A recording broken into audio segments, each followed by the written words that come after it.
Samantala, nagpalitan ng ideya si dating BARM Interim Chief Minister, MILF Chairman Ahod Ibrahim at Irish Ambassador hinggil sa peace process. Ang News Now sa report. Tinalakay sa courtesy meeting ni na dating BARM Interim Chief Minister, MILF Chairman Ahod Ibrahim at Irish Ambassador to the Philippines, Emma Hickey, ang usapin sa peace process.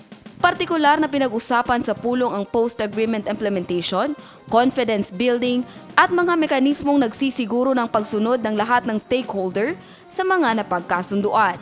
Kasama sa pulong sa MILF-CC Hall sa Camp Darapanan noong Enero 20, 2026, ang delegasyon ng Ireland si Bertie Ahern, dating punong ministro ng Ireland at isa sa mga pangunahing arkitekto at lumagda sa Good Friday Agreement. Gayon din sina Erica Duffy, Deputy Head of Mission at mga kinatawan ng Conciliation Resources na sina Sharon O'Toole at Exan Sharif. Binigyang diin sa pag-uusap ang magkakatulad na hamon na kinahaharap ng mga post-conflict societies, kabilang ang Ireland at Bangsamoro.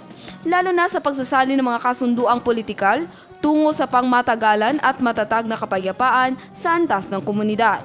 Sa kanyang pahayag, muling iginiit ni Chairman Murad ang kahalagahan ng tuloy-tuloy na international engagement, inclusive dialogue, at mahigpit na pagsunod sa mga napagkasunduang kasunduan bilang mahalagang haligi sa konsolidasyon ng kapayapaan at katatagan ng Bangsamoro maging sa loob at labas ng rehiyon.